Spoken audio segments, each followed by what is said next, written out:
Firstly, just to say what it's a very blessing to be in the company. Everyone here is considered a blessing to be with, and we're welcoming and paying homage also to Bante Jan.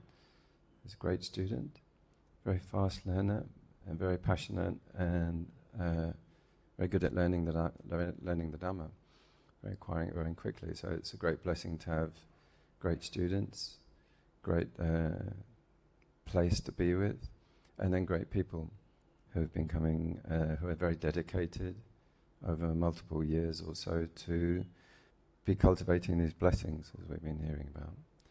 So relax, and this is also a good period of time when we can bring up questions, comments and observations. It can be about anything that we've been also noticing in the week or that's been puzzling you. It's very, very common, and it's also the karma of developing wisdom to ask questions. This is something that is a skill, and it only happens by practicing it. It's no use to go to the mall and buy a load of kitchen utensils and put them home and just keep them in the plastic. You have to actually try chopping up things and blending things and mixing things. So in the same way, all of these tools that you hear, you should try using them and try exercising them. So out of discussion comes good results, good fruits, and don't be shy. No one's expected to be like perfect and then ask a question. It's like often because you know something's not adding up, or you're hearing, like you're saying, you're sometimes hearing contradictory advice, or advice from other people. And we get advice all over the place, all sorts of different things.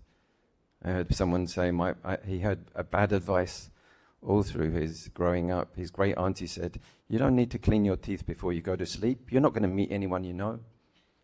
It's Irish humour. Yeah, so please, if you've got any questions about it, but if anything from the talk raised up, queries, like, oh, that's good, or you want to make any observations. This tone of content was very much what I heard when I first ordained and when I first practiced in Chiang Mai. I had a great teacher, Tanat, and he would frequently emphasize these things. As Westerners go into the hot seat and teaching, they tend to airbrush out these kind of, respecting parents and respecting teachers. That's not important. It's all about this, it's all about other things. And this is very, very to be filial and not be rebellious. And this is also teaching for my case, teaching what you most need to learn. Sometimes you learn best by teaching. So my mother's in hospital now, so I'm very lucky to be able to communicate through my family with her, although she's in natural pain. It's the aging process, and so that's also a challenge. But as I say, I mentioned before, she's given me her blessing. She says, "You're in the best place. Don't fly all the way back here and be in and out the hospital in the freezing cold and staying all that. It wouldn't work so well." They're giving her morphine for the pain. She has fallen and taken a bang on the bottom of her spine. So it's obviously a great discomfort for that time. But we all have mothers, we all lose mothers, we all lose fathers, as the Buddha taught with the mustard seed story. I don't know if you're all familiar with that. Yeah. So please bring any comments or any observation. It's a very sweet Dharma, but it's very much a learning one. Anything else? It's a broad, open invitation.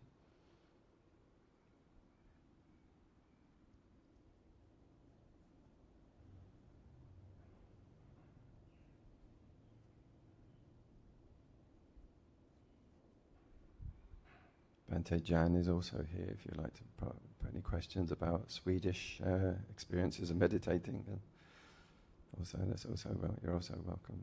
No, I mean, just his experience with the Dhamma and so on. Just to say there's two of us here, I'm not hogging the limelight. Can't have the microphone. No, really, it's a friendly group. It also shifts the dynamic to more of a circle of equality rather than, I don't like it when teachers are all top down. Seriously. And when it breaks into groups of 3 and pairs, this is how it should be as well. If it doesn't happen, then the power gets blocked. If teachers are very controlling and keep everyone in this relationship, it doesn't work. So you should get more like a circle where we're equal partners, all companions. That's very, very important to emphasize the equality, not emphasizing hierarchy all the time. It's very important. It's not disrespectful to be friendly and personable with monastics. Very also humans as well. So it's very important to be a little bit more humanistic.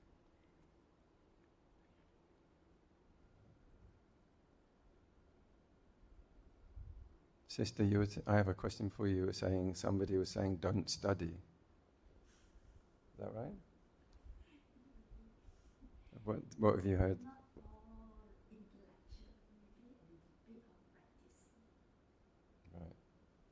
But maybe I would like to share just now my Please. sitting with you. Yeah, please. Normally I find that cross-leg a bit difficult for me, so just now I said I take a challenge. Normally I prefer to sit on a chair. So my legs start to ache. So I said I relax, but it still doesn't help me sleep until the mind just goes, okay, I have a body, I have to suffer. So the pain is there, natural. So I'm thinking, okay, let it pain, aging, sickness, I will die, just let the body, so just think like that, and hopefully the pain is still there, just tolerate, but still can go through the sitting for the few minutes then until I say tolerant, but sometimes it still can, feel better because of the concept that you said, just let go this body, don't care the pain, just relax your mind and sit and sit. So until you ring the bell, then I said, at least I managed to challenge myself for the sitting, the achievement, so feel a bit satisfied. Yeah. Hands up, anyone who had pain during the sitting. Anyone also got pain in the back or pain in the knee? Hand up, anyone who had that also? Nobody? Wow, so good. You're all comfortable? Yeah, but this experience of sitting through pain and being able to not always sitting, aiming for comfort and pleasure is very important. It's very important. And to develop the mind that is able to be with pain and just know it's there. It's like if you want to be a mother and only have well-behaved children. But when they start messing up and breaking out, if you're going to get always agitated and angry and fighting and stopping it, it will also increase the problem. So it's like if you have an arrow stab you, in pain, but then you have 2 arrows where the mind is making a noise and making a shouting and making a problem, and then this is one teaching by the Buddha about pain, is that the mind can increase the problem, or the mind state can be changed even with the pain. I learned that in MBMC with one teacher, and I did a very long sit, and I had the visualization that the pain, that in a sense I was like going out to sea at night in the black dark, and I could see these islands of pain, and I was just passing by and I was going, bye, I'm not coming back. Bye pain, but trying to fight pain and trying to avoid pain. Like my mum, for example, all of us will get to that stage of at any time. So to learn to be able to have equanimity mind, and also say maybe noting the pain, awareness of, and then you can also investigate the pain, because it's good concentration. If you can look at it very carefully, and then you can say, okay, there is pain. It's hard or it's hot. It's squeezing, and be very objective. 90% of the Dhamma of meditation is to learn to become kind of rational in your mind, not emotional. When we react with emotion in the mind, we are reacting with fear. I'm going to break it, it's going wrong, I'm the only one, We start to feed it with doubt and anger and or greediness for something else, or trying to get rid of it, trying to push it away. Then we create a conflict. We're fighting our own natural body. It's the same for every living being. Only the humans can talk about it. Perhaps the goats have pain, also have a knee pain, but they can't. We don't know. Or they have headache. We don't know.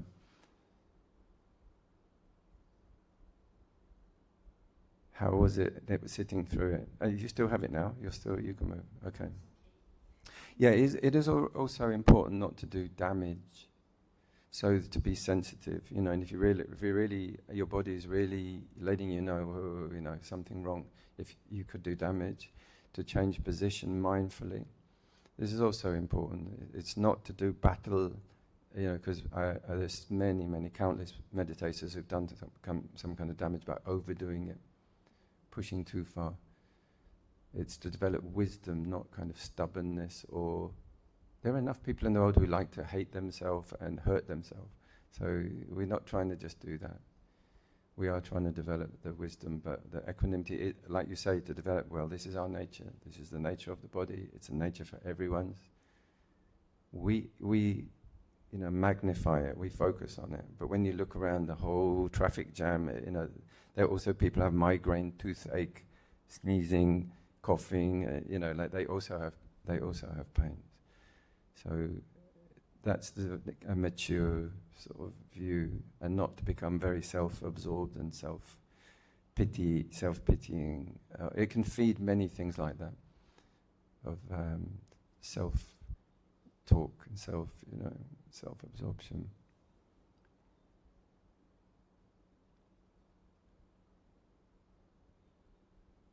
So you can alternate between chair and this, that's fine, depending on the time. Or change position as well. You can move the leg facing backwards and turn. That's common in temple practice.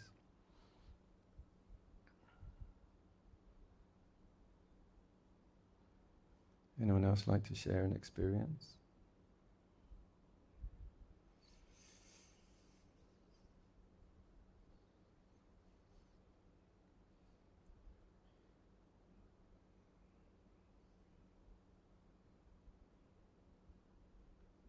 Yes, James. Just curiosity, just to ask, why is the mind and the body can't beat at each other?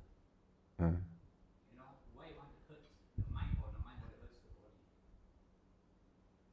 Sometimes I feel, is it that the mind didn't have a peace with the body, or what? Most of the 10 defilement mind states are not happy with things as they are, including the body and including objects. I don't want to be with what is. So that's the aversion. I don't want it. So that's not accepting. So that's all of those avijja mind states. They do not like to be with what they are with. So if they have the pain, they fight the pain. They want to change. They want to get rid of it.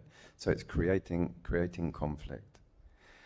Desire wants to be with something else. It wants more of something else. So it doesn't want to sit here. It wants to be in Paris, or it wants to be in the mall. It doesn't want to be here. So it's fighting being here.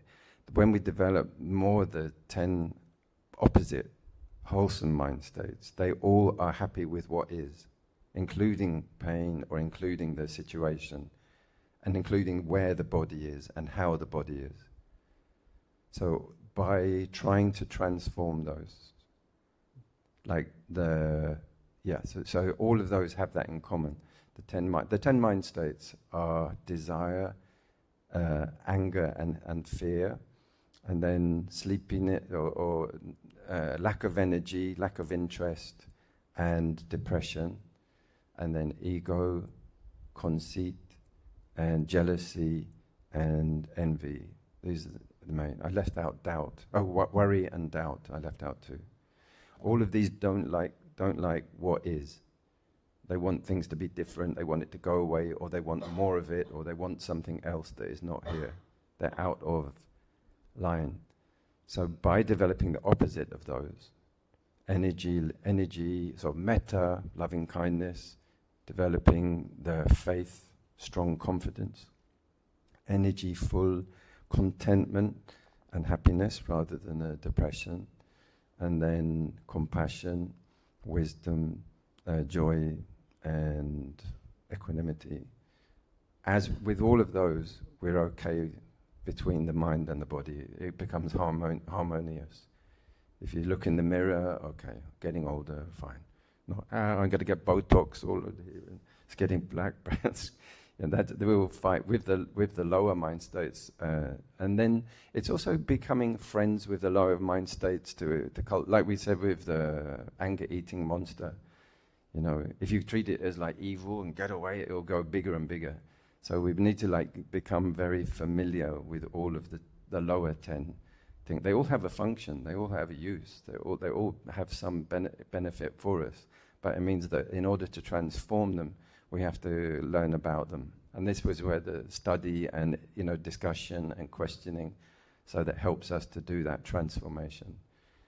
And then the mind will become more clear, and it will become more harmonious with the body. It won't reject, it won't struggle, it won't fight, and it won't disturb, and it won't toxify the body, like eating the wrong things. The body will, and the mind synergy, it will educate itself. It usually knows what's eventually better and worse, but we can have a battle inside, smoking or drinking or eating badly or not exercising or going to the bad places that will ultimately be destructive for the body or the health.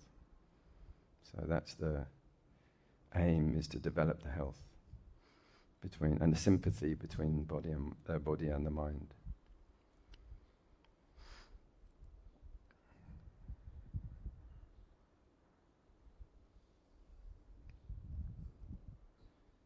But the reason that they can't get along is many. There's not one cause other than avijja, but there's many multiple causes for each different individual.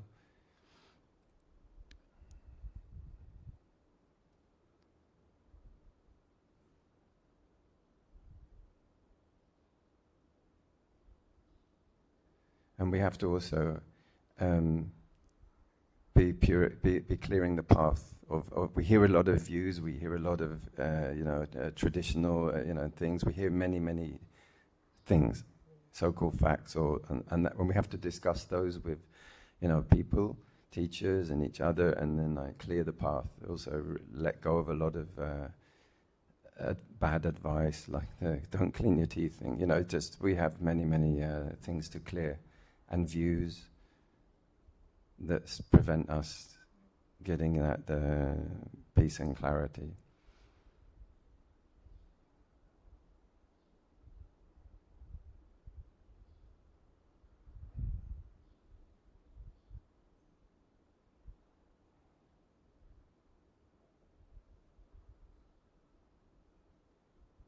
It's about 20 past 11. We could have any more questions before we fold that?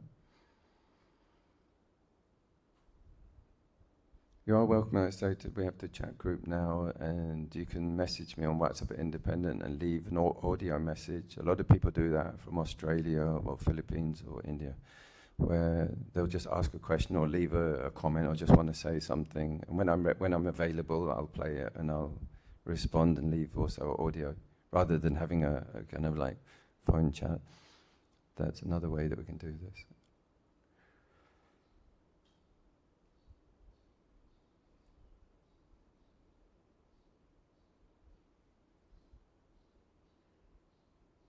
Yeah, dukkha, there's a word for dukkha, the dukkha, du and ka, it actually you have a wheel, and the wheel has the hub right in the middle. When it's perfectly on our cars, like we come here, we didn't even notice the car. But when it's out of line, in the axle, the wheel will do like this, or the CD, you know, if anyone uses CDs anymore. But that's the meaning of the word dukkha, is it's out of line. So our life is kind of rocking because it's not balanced in the center, not aligned like that.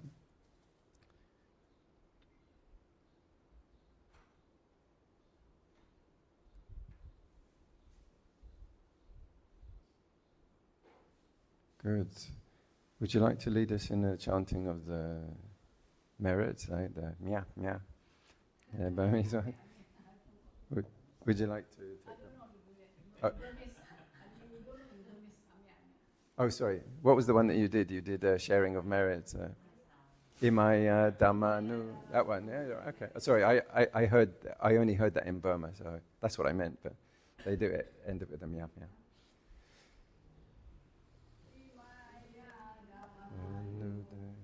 Dhamma Bhati Pratiya Buddham Pujeni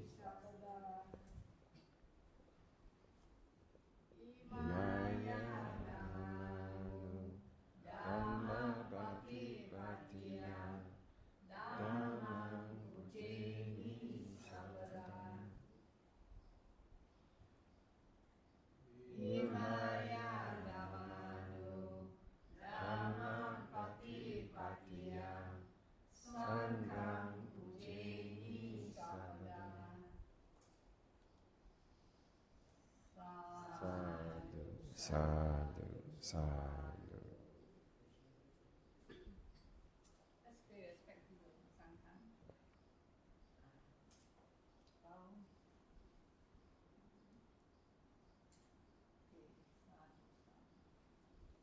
Thank you, everyone.